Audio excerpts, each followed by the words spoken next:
Gulay is life for today's video mga kapares, at napakaswerte naman talaga natin kapag meron tayong kapitbahay na meron tanim na malunggay. Kaya eto nga, nakaputol tayo ng isang sanga at nakamenos nga tayo ng gastos dahil sa nakuha natin. Syempre kunin natin yan lahat para mas masarap yung marami tayong mailagay na dahon ng malunggay. At syempre sasamahan din natin yan ng ating mga gulay na patola, at meron din tayo dyang sitaw, at sasamahan din natin yan ng okra. Kaya habang nagkakape na tayo ay simulan na rin natin ang paghiwa ng ating patola, at babalatan lang natin yan. Kaya kung nag-iisip ka ng maluluto mong gulay, eto panoorin mo at sundan mo lang yung ating pagluluto dahil napakabilis lang at napakadali lang ang pagkakaluto nito mga kapares. At matapos ko nga mahiwa-hiwa yung patola ay nag-fast forward na nga tayo dahil sa dahon ng malunggay. Kapag nagtatanggal nga ako nito ay talagang hinihimay ko maigi dahil ayaw ko na may sanga-sanga. At di na nga natin kailangan maggisa dahil sa tubig pa lang ay lalagay na natin yung ating sibuyas, pati na rin ang luya, saka na rin yung tansya-tansya nating bagoong. At pagkatapos tatakpan lang natin yan at pakukuluin natin. At saka ako na ilalagay yung prinito nating bangus, at pagkatapos maglalagay lang din tayo dyan ng sitaw at tatakpan muna natin ng 1 minuto. At pagkatapos nga yan mga kapares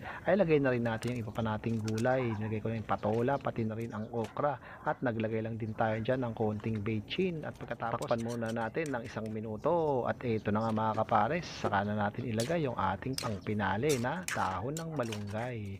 At napakasarap nga nito yung maraming dahon ng malunggay.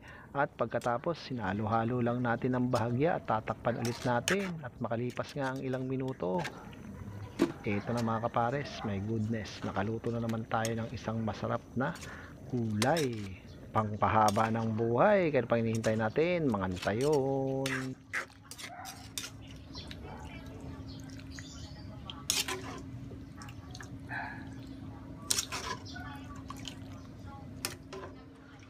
Ayun, kapsat, mga pares.